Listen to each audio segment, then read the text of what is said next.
E aí pessoal, tudo bem? Gravar um vídeo aqui. Acho que vai ser o último vídeo do final de ano, na verdade. Esse aqui já, tá? Tá retirando aqui um... tá retirando um chip. Deixa eu mostrar aqui. Deixa eu passar pra cá. Ó, essa placa aqui, eu ia até mostrar o defeito, só porque essa aqui foi o seguinte: a gente recebeu dos Correios esse equipamento, ficou em teste, recebeu na segunda-feira, hoje é quarta, recebeu na segunda-feira ficou em teste, ontem ficou em teste, não apresentou problema nenhum. Aí eu comuniquei com o cliente, ele me relatou o que estava acontecendo, mudamos os testes aqui, forçamos um pouco mais e hoje apareceu o problema. Então deu muito trabalho para aparecer o problema em si, ele já foi um pouco difícil. Então eu não vou nem mostrar o defeito, porque na hora que apareceu, aí já desligou a máquina, passou o orçamento para o cliente aprovou hoje e já está fazendo aqui agora. Então possivelmente problema na solda BGA, torcer para não ser no chip, né? Porque o que está aparecendo na imagem, a imagem trava e fica algumas listras na tela ou distorção mesmo da imagem. Então nesse caso aqui, vai retirar o chip agora, rebalar ele. Eu vou mostrar só a retirada aqui, tá vendo se ele já tá a ponto de sair ali. Mostrar a retirada dele, rebalar e deixar em teste. Esse aqui vai ser um que, se eu voltar com o vídeo, vai ser para falar algum outro problema, né? Quando ele ficar pronto. Porque o teste em si, ele deu muito trabalho para apresentar o erro. E mesmo depois de fizer o rebaling também, provavelmente vai dar muito trabalho. Vou retirar ali. O chip é bem grande, então é difícil sair.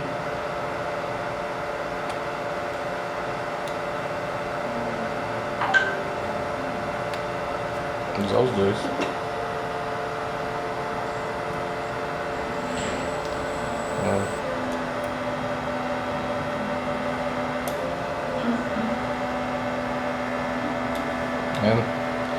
Trabalho, viu? Tem gente que acha que é fácil, que é tudo igual, rebaling é tudo a mesma coisa. A dificuldade foi para sair esse chip, tá? Porque ele é bem grande, olha o tamanho dele, é maior que o dissipador em si, né? Então tem gente que acha que é tudo igual, né? O preço de rebaling é uma coisa, é tudo igual. Isso aí tem graus de dificuldade. E olha que a gente tá falando de quem tirou aqui foi a Mariana. Eu já tenho bastante experiência nisso, a Mariana tem bastante experiência. Tá falando de técnicos que têm experiência em rebaling, né? de anos de experiência em rebaling, e mesmo assim ainda existe dificuldades e sempre vai existir dificuldade, porque cada placa, cada chip, cada GPU é uma coisa. Olha aí pessoal, o chipzinho, tá? Da placa de vídeo.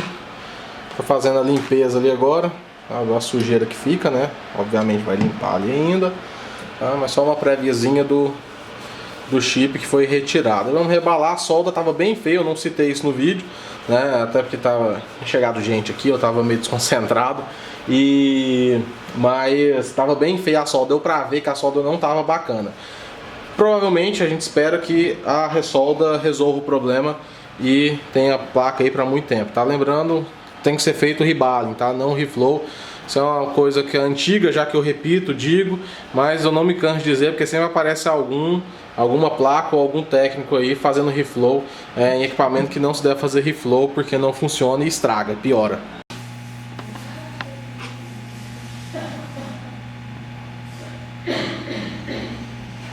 Olha aí pessoal, a Mariana tá fazendo a ressolda ali ainda, mais uma vez, né, frisando o problema de rebaling. Por esse motivo muitas pessoas acabam fazendo reflow, porque é um procedimento bem mais fácil do que rebalar um chip desse tamanho, né? Por isso muita gente engana as pessoas falando que faz rebaling, mas faz reflow por conta disso. Por quê? Ali, você já terminou com os chips, né? Ou as esferas, né? Uhum. Eu não filmei, eu acabei de chegar da rua ali, mas eu acabei esquecendo de filmar. Por quê? Aqui no Brasil a gente trabalha com uma grande deficiência sobre peças para esse tipo de trabalho, começando pelo stencil.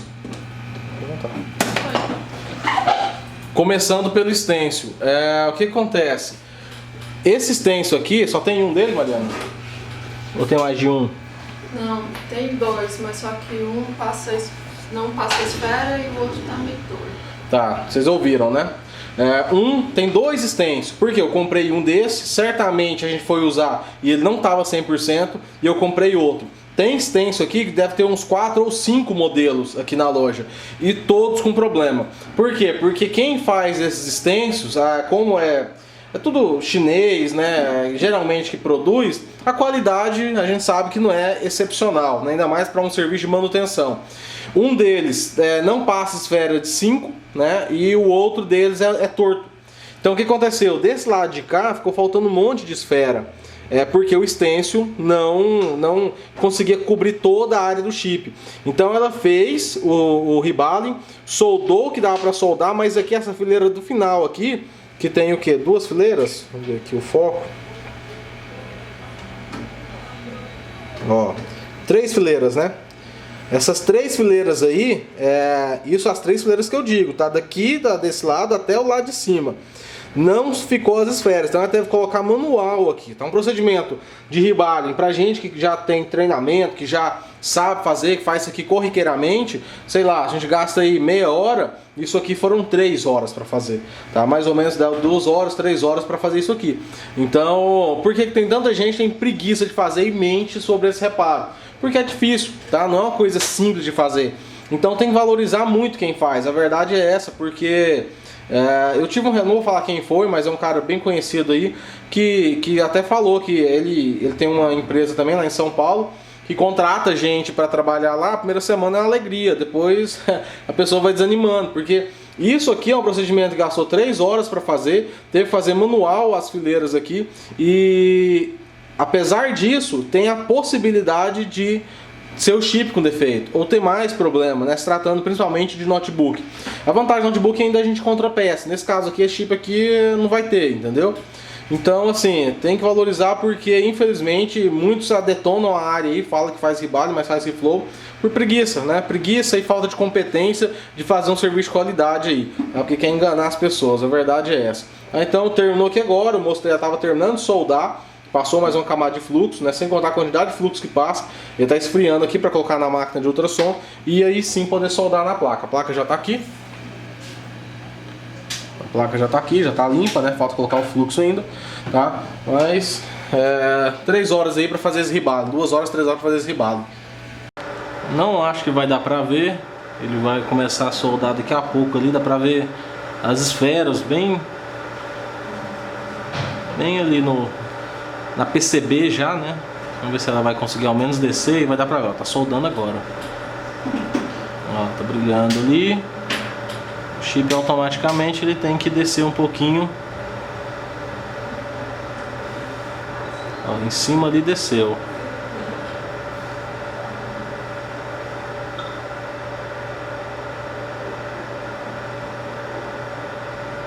Aí, a diferença do fluxo também, como é pastoso, ele não evapora, né? Se fosse o líquido, ele teria evaporado já, não sobraria nada. Então ali ele não evapora, ele evapora pouco depois da fusão. Então o ideal é o fluxo pastoso, o líquido não resolve absolutamente nada.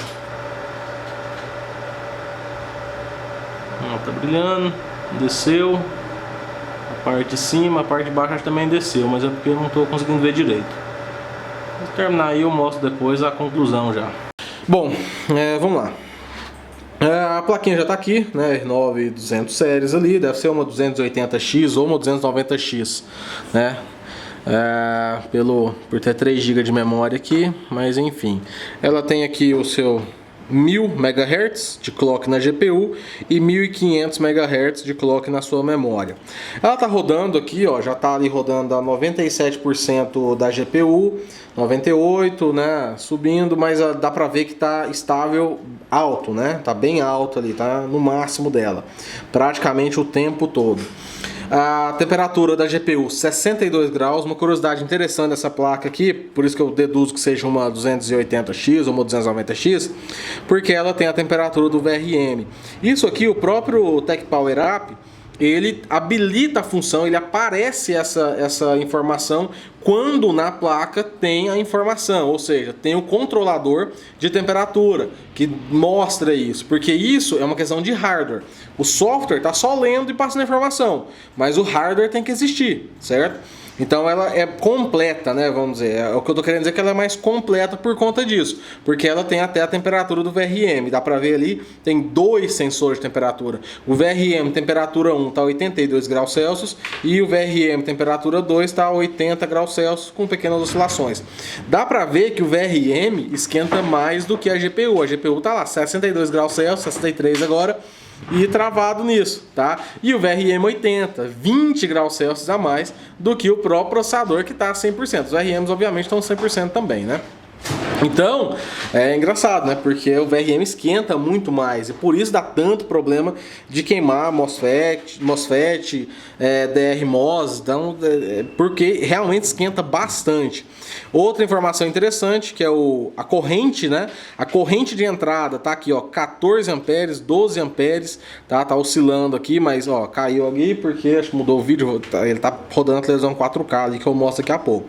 Mas tá dando uma média aí de, vamos ver aqui, 11,6 amperes, né? Isso é o que está entrando na placa, tá? Isso que é uma informação interessante.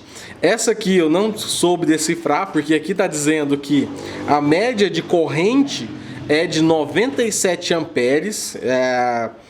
Eu de verdade não sei explicar isso aqui, tá? Não sei como tá isso aqui, né? Não sei nem se é verídico. Se alguém souber aí, eu agradeço, puder explicar nos comentários aí. Não tem importância, eu agradeço a propósito. Tá aí informação como corrente, né? 12 volts tá chegando 11,8 volts, né? VCC, a alimentação dela tá VDDC, tá alimentação 1,2 volts. Enfim, tá? Tem bastante informação aqui. O cooler tá a 60%, né? Rodando ali travado nisso também. Bom, a plaquinha ela foi a que eu mostrei agora, né? Ela deu muito trabalho para fazer, tá? E é por isso que alguns preguiçosos aí não fazem o rebalem, fazem só o reflow, que é bem mais prático. E para finalizar o vídeo, né, concluir esse vídeo aqui. Essa placa, como eu disse no início desse vídeo, ela deu problema depois de um dia de teste, não deu defeito. Entrei em contato com o cliente, aí ele me passou algumas informações e no outro dia a gente voltou para a bancada fazer teste novo, aí sim ela deu problema. Então, o que quer dizer isso? A gente fez o rebalem, né? Deu certo, deu imagem, o chip não queimou, que existe sempre essa possibilidade, funcionou. Mas como ela demorou a dar defeito, agora que fez o rebalem, fica sempre a dúvida, né? Como é que eu vou saber que ela não vai dar defeito? Nesse caso aqui, a placa vai ficar bastante tempo ligada. Enquanto não tiver outra para testar aqui, ou se for para testar, a gente vai testar outra, depois voltar com essa aqui, vai ficar em torno de 4, 5 dias em teste, porque é de fora, né? De outro estado, para enviar e não ter retorno isso aqui, porque a gente, qualquer técnico odeia retorno, né? Tirando o pessoal do sul lá, que não importa não ter retorno, porque já ganhou dinheiro mesmo, tá? Então, não faz, não? Pode. Qualquer técnico sério odeia retorno, tá? Então a gente trabalha sempre da melhor forma possível para não ter retorno nesse tipo de coisa, certo? Então, nesse caso vai ficar bastante tempo em teste. Eu vou mostrar ali, né? Que eu falei, prometi ali, mas não mostrei. Tá rodando, resolução da TV em si tá em 4K e a resolução do Heaven tá 2.5K. O teste já estava rolando há um tempo, já faz umas 3 horas que está aqui rolando esse teste. Eu só voltei aqui, eu só reiniciei a máquina para gerenciar os 4K, porque não estava gerenciando os 4K ainda, porque ligou no HDMI com a placa ligada, com o computador ligado, aí não consegui identificar a televisão. Reiniciei, ele já voltou em 4K e o teste começou, sei lá, meia hora mais ou menos, tá? Então, se por acaso não der defeito, como eu tô com um intervalo muito grande de um vídeo pro outro, que eu tenho muito vídeo gravado, vai dar tempo suficiente para fazer os 4 dias de teste e para poder enviar para o cliente 100% sanado e sem nenhuma dúvida se deu certo ou não. Então, se por acaso eu voltar, é porque deu algum problema, obviamente. Se eu não voltar, o vídeo acabar agora, é porque resolveu e a placa já foi enviada nesse momento para o cliente. Lembrando, tem muita gente aí que vê alguns vídeos de equipamentos que foram reparados por alguma assistência, qualquer assistência que seja, e só mostra a máquina, a placa ligando, tá? Teste de placa de vídeo, e eu já mostrei isso algumas vezes, é muito mais complexo do que isso, é mais complexo, nessa parte é mais difícil do que o próprio notebook em si, tá?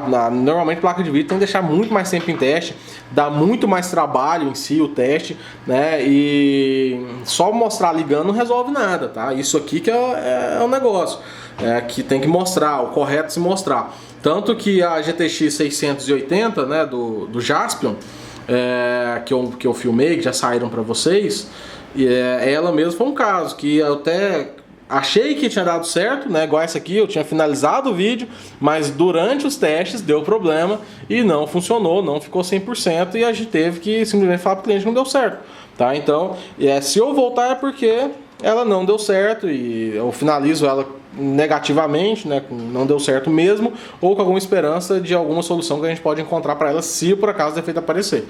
Se não, é isso aí mesmo, beleza? Então valeu, pessoal.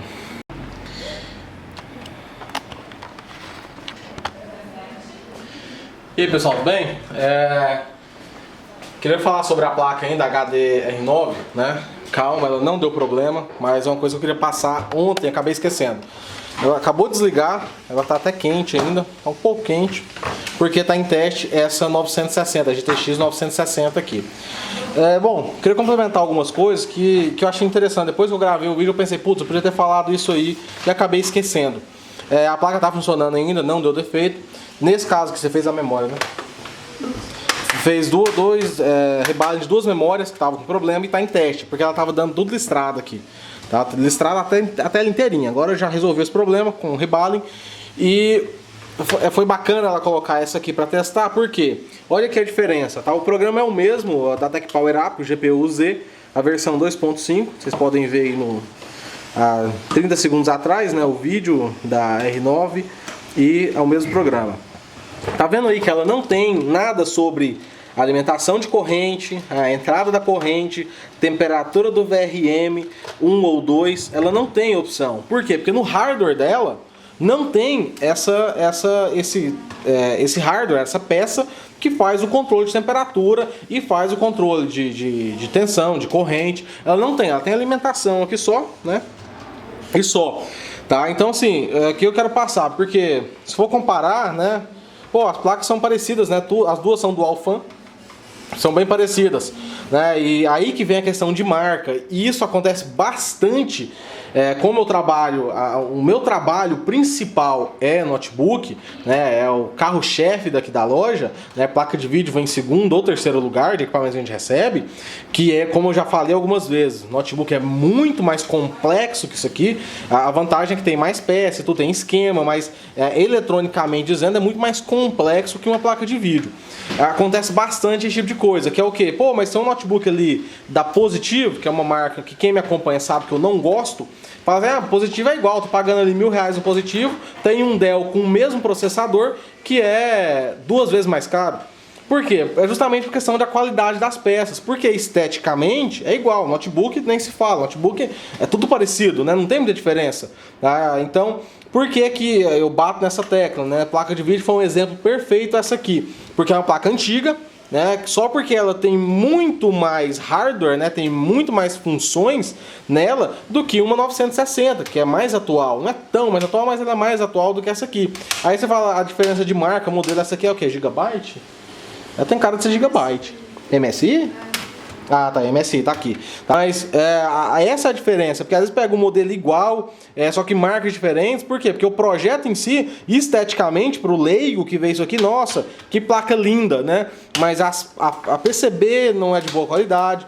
As peças, né, não são de boa qualidade. Sim, isso pode existir, né? Isso pode não, isso existe. Foi excelente esse exemplo aqui, que está em teste, ele está rodando em 4K também. Por conta disso, para demonstrar essa diferença, tá? São funções que alguns modelos têm, outros não. Marca tem, às vezes é por isso que é um pouco mais caro, um pouco mais barato, porque não tem tantas funções uma em relação à outra, tá? Então fica só um adendo mesmo. Essa aqui não deu defeito ainda, mas vai voltar pro teste, tá só fazendo esse aqui. Como foi memória, não vai ficar tanto tempo em teste, até porque O resultado do rebaling já foi instantâneo, né? Fez o rebaling, já sumiu, então teoricamente resolveu o teste aqui, sei lá, 2, 3 horas é o suficiente, tá rodando ali a 100% da GPU, tá? Então essa aqui depois vai voltar para cá, a gente vai deixar hoje é quinta-feira, vai deixar hoje ainda, amanhã e provavelmente no final de semana eu deixo aqui também para segunda-feira poder despachar sem apresentar defeito, tá? Mas fica ainda a mesma coisa, se por acaso voltar a defeito eu vou filmar para mostrar isso, tá? Mas fica esse adendo aí, esse complemento do vídeo, porque olha a diferença aí, né? De uma para outra, essa aqui é a quantidade mínima de sensores que ela tem para fazer medição em relação a essa aqui. Essa aqui, a XFX chegava a descer, né? Tinha tanta opção que chegava a descer ali.